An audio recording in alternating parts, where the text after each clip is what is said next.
pas le temps passer. Moi aussi. Je suis mariée.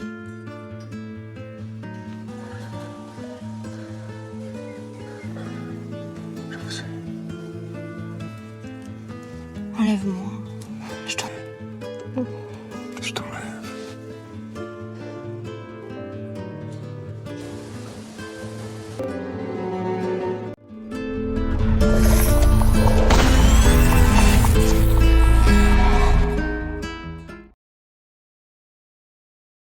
Film berkisah tentang seorang remaja putri bernama Emma.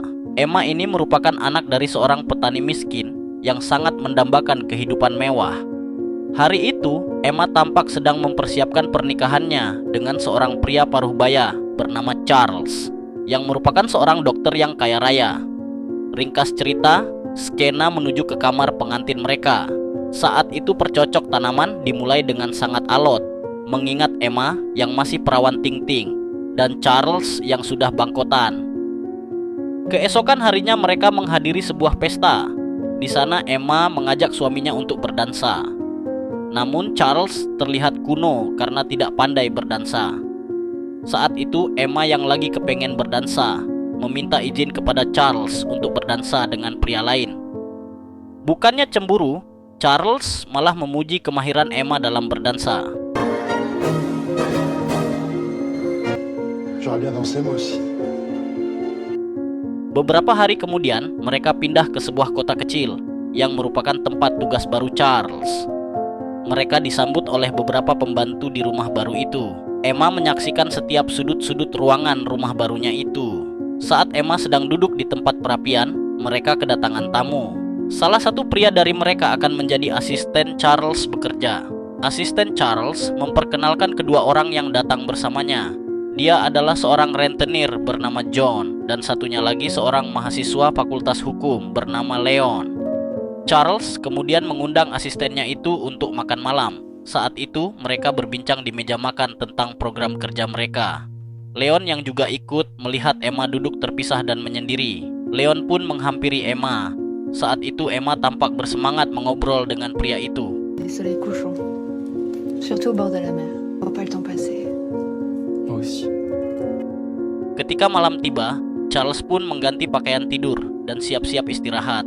Charles pun mencoba merayu Emma, tapi tampaknya Emma tidak bergairah, malah lebih suka membaca buku. Charles pun memperhatikan buku apa yang sedang dibaca oleh Emma. Namun saat Emma sedang bersemangat membacakan novel itu, Charles malah ketiduran.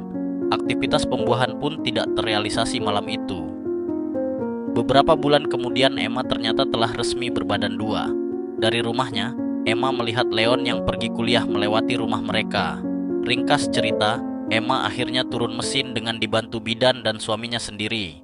Pasca melahirkan, Leon datang berkunjung ke rumah Emma. Saat itu Leon memberikan sebuah buku baru karena mereka mempunyai kesamaan hobi, yaitu membaca novel. Emma tampak gembira dan tersenyum atas pemberian itu, dan kejadian itu disaksikan oleh Charles. Sambil mengobrol mereka berjalan bersama di sekitar rumah. Saat itu Emma tampak semakin akrab dengan Leon. Setelah itu mereka kembali ke rumah. Dan saat Leon sedang mengobrol dengan Charles, Emma membuat pria muda itu semakin terpikat dengan permainan pianonya. Tak berselang lama, Charles pamit ke kamar tidur untuk beristirahat. Saat itulah Leon dan Emma mendapat kesempatan untuk berduaan dan saling berpandangan. Namun saat Leon akan mencium Emma, tiba-tiba Emma menolak dan berkata bahwa dia udah punya laki. Je suis mariée. Dalam situasi dan kegelisahannya, Emma pergi ke gereja untuk berdoa dan memberikan pengakuan dosa karena sebenarnya dia tidak bisa mencintai Charles. Suatu hari Charles kedatangan seorang pasien yang merupakan tuan tanah di daerah itu bernama Rodolphe dan seorang pelayannya. Hari itu kebetulan asistennya Charles sedang berhalangan, sehingga Emma lah yang harus membantu suaminya itu. Namun saat tuan tanah itu melihat Emma, dia seketika terpesona. Charles mengobati pasien yang lain, sementara Emma membalut luka pelayan Rodolphe. Rodolphe mengucapkan terima kasih atas bantuan Emma, dan Emma hanya tersenyum kemudian keluar dari ruangan itu. Namun Rodolphe terus memandangi Emma dengan penuh arti. Rodolphe membayar semua keperluan pengobatan pelayannya itu, dan dia mengucapkan terima kasih kepada Charles. Namun setelah itu, Rodolphe mengajak Emma berkuda di sekitar lokasi perkebunan. Karena hasrat yang sama-sama sedang memuncak, mereka pun akhirnya bercocok tanam di dalam perkebunan itu.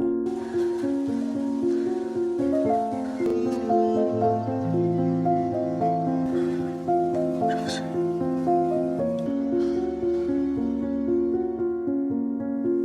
Setelah hubungan gelap itu terjadi, Rodolphe mengatakan dia akan mengajak Emma pergi dari kota itu. Hubungan Emma dan Rodolphe terus berlanjut dan mereka semakin rutin bermantap-mantap. Hal yang membuat Emma selalu bergembira, karena Rodolphe akan membawanya pergi dari kehidupan yang membosankan baginya. Emma pun menjadi jarang di rumah, malah selalu bersama Rodolphe untuk merencanakan kepergian mereka. Enlève-moi. Ce sera comme une étreinte chaque jour plus. Je t'enlève. Karena butuh modal buat kawin lari, Emma pun meminjam uang secara kredit kepada tetangganya karena zaman itu belum ada pinjol. Tetangganya itu percaya saja karena seluruh warisan Charles akan jatuh kepada Emma. Emma pun menandatangani perjanjian pinjaman itu. Namun di balik itu, Rudolf ternyata memang licik dan merencanakan sesuatu yang jahat kepada Emma. Suatu hari ketika Emma sedang berdandan, pembantunya datang membawa keranjang buah dan di dalamnya terselip sebuah surat yang merupakan surat dari Rudolf. Emma pun gembira menerima surat itu. Namun setelah membacanya, perasaan Emma bagaikan tersambar petir di siang bolong. Emma pun lemah tak berdaya dan hampir saja dia pingsan. Ternyata di dalam suratnya Rudolf telah membatalkan rencana kepergian mereka. Dalam surat itu Rudolf juga menyampaikan jika dia harus pergi sendiri dengan waktu yang lama karena sebuah urusan bisnis. Emma yang berada di lantai 2 rumahnya itu menuju jendela. Dari caranya itu, dia sudah bertekad untuk lompat hendak bunuh diri. Tapi tiba-tiba datang pembantu menyapanya dari belakang sehingga niatnya itu batal. Di meja makan, Emma sungguh tak berselera, terlebih menerima kenyataan jika dia masih harus bersama Charles. Saat itu Charles sempat menanyakan kepada Emma mengapa dia lemas padahal hari-hari sebelumnya sangat ceria. Emma hanya mengatakan hari ini dia kurang enak body. Charles kemudian mengajaknya keluar rumah untuk menonton opera kesukaan Emma. Emma sampai menangis ketika menontonnya, dan itu membuat Charles menjadi sedikit heran. Setelah menonton opera, mereka bertemu dengan Leon yang sudah menyelesaikan studinya di Paris. Mereka pun banyak ngobrol karena sudah lama tidak berjumpa. Leon sangat bergairah karena sudah lama tidak berjumpa dengan Emma. Emma merasa biasa saja karena hatinya masih sangat galau karena ditinggal Rodolphe. Emma dan Leon sepakat jumpa di gereja agar Charles tidak curiga. Emma ternyata lebih dulu sampai di gereja dan disusul oleh Leon. Setelah mengobrol sebentar, mereka pergi dengan menggunakan kereta kuda. Di dalam kereta, mereka hanya keliling kota dan bahkan nekat bercocok tanam di dalam kereta. Beberapa hari kemudian, rentenir yang meminjamkan uang kepada Emma datang ke rumah. Dia mengatakan jika pinjaman telah jatuh tempo. Namun, Emma meminta rentenir itu untuk bersabar karena belum punya uang saat ini. Emma yang mulai panik pun akhirnya pergi ke tempat Leon untuk meminta bantuan. Emma bercerita tentang hutangnya yang besar itu kepada Leon. Tapi Leon masih bokek belum bisa membantu karena dia saja baru menyelesaikan studinya. Namun saat itu Leon berjanji akan membawa pergi Emma. Akhirnya Charles mulai curiga terhadap Emma karena lebih sering tidak di rumah. Tapi Emma tetap berkilah dengan berbagai alasan lagi di gereja dan lain sebagainya. Ketika Charles pergi bekerja, Emma mendapat surat dari rentenir itu bahwa utang Emma akan dia tagih ke Charles jika tidak dibayar. Emma kelihatan pucat dan langsung menjumpai rentenir itu agar meminta waktu lagi. Jika Charles tahu, maka terbongkarlah semua perselingkuhannya dengan Rudolf. Emma menangis di hadapan rentenir karena dia tidak bisa membayar hutang-hutangnya itu. Saat ini Emma siap melakukan apa saja jika utangnya bisa ditunda dulu. Namun rentenir itu hanya bilang Charles bisa menjual harta benda miliknya untuk bayar hutang istrinya. Hal ini karena rentenir itu tidak tahu permasalahan yang sebenarnya. Kemudian Emma menjumpai Leon untuk menyelesaikan masalahnya itu. Tapi jawaban Leon sama dengan sebelumnya. Tapi Emma memaksanya untuk kabur saat ini. Namun Leon belum siap untuk itu. Emma sudah benar-benar putus asa dengan masalah yang dia hadapi. Emma kemudian pergi ke rumah Rodolf. Dan ternyata Rodolf tidak pergi kemana-mana dan hanya menipu Emma.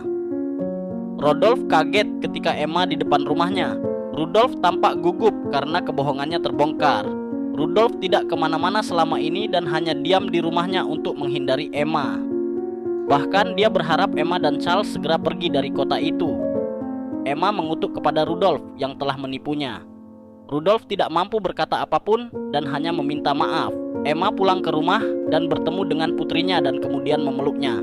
Kemudian Emma ke kamar Charles dan menelan bubuk arsenik.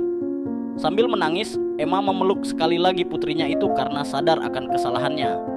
Semua kesalahannya karena telah mengkhianati Charles. Penyesalan kini menghadapinya, terlebih hutang yang menumpuk dan tidak tahu harus berbuat apa. Emma terbaring di tempat tidur dan seketika racun arsenik itu membuatnya tak berdaya. Charles kaget dengan situasi itu dan belum menyadari apa yang telah terjadi. Emma mengatakan secara jujur jika dia punya hutang dan masih enggan menceritakan perselingkuhannya. Charles mengatakan kalau soal utang akan dia bayar seluruhnya dan lebih kaget karena Emma menelan arsenik. Charles tidak mengetahui perselingkuhannya selama ini. Charles menangis terseduh-seduh karena sudah tidak mungkin lagi menolong Emma. Tu m'aurais pardonné.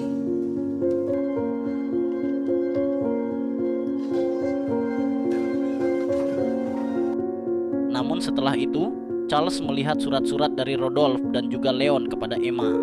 Semua itu membuat Charles sadar dengan perselingkuhan yang dilakukan Emma. Namun Charles sadar jika dia selama ini tidak bisa membahagiakan Emma. Perkawinan mereka hampa dan ke mereka seperti hanya berpura-pura bahagia saja selama ini. Suatu Charles membawa putrinya melewati kebun dan saat itu dia berjumpa dengan Rodolf yang sedang berkuda. Rodolf menyapa Charles dan menyampaikan permintaan maafnya. Namun Charles tidak menanggapinya. Charles berlalu sambil menggandeng tangan putrinya pergi dari tempat itu.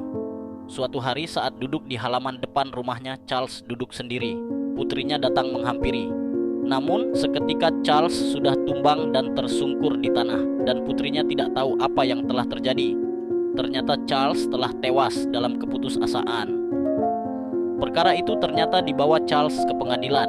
Di pengadilan keputusan hakim memenangkan tuntutan kepada Rodolf dan Leon.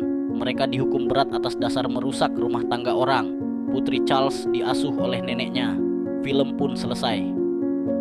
Terima kasih telah menonton. Jangan lupa tinggalkan like dan tekan tombol subscribe.